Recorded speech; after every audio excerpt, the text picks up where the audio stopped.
জীৱিত অৱস্থাত তোক পুত্ৰৰ সাধাৰণ দায়িত্বকণ পালন কৰাটো মাৰাই নেদেখি মাৰে চাগে পাহৰি গৈছে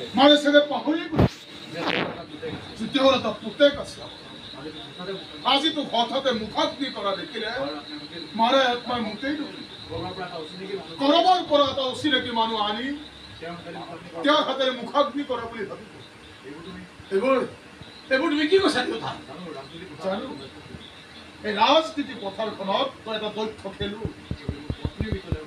সেইবুলি মোৰ পত্নীৰ মৃতদেহক লৈ তোক ৰাজনীতি খেল খেলাৰ সুযোগ নিদিও মই তোৰ সেই ঘৰিয়ালৰ চকু বলি এটা টোপালো মোৰ গৃহিণীৰ মোৰ পত্নীৰ মৃতদেহত পৰিব নিদিও নাই নাই তুমি মোক এনেকুৱা মোক মোৰ অধিকাৰৰ পৰা বঞ্চিত কৰিব নোৱাৰা এইবাবে তোক মই দায়িত্ব পুত্ৰ ঘোষণা কৰিম বুলি ভাবিছো যাতে তই কোনোদিনে মোৰ পৰা কোনো অধিকাৰ দাবী কৰিব নোৱাৰ এইবোৰ কৰিব নোৱাৰা তুমি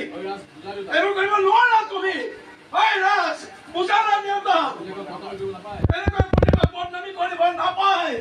বুজা আৰু এনেকৈ চাৰ ঝুঁকি দাঙি পলায়ন কৰি তেতিয়া ময়ো পলায়ন কৰিম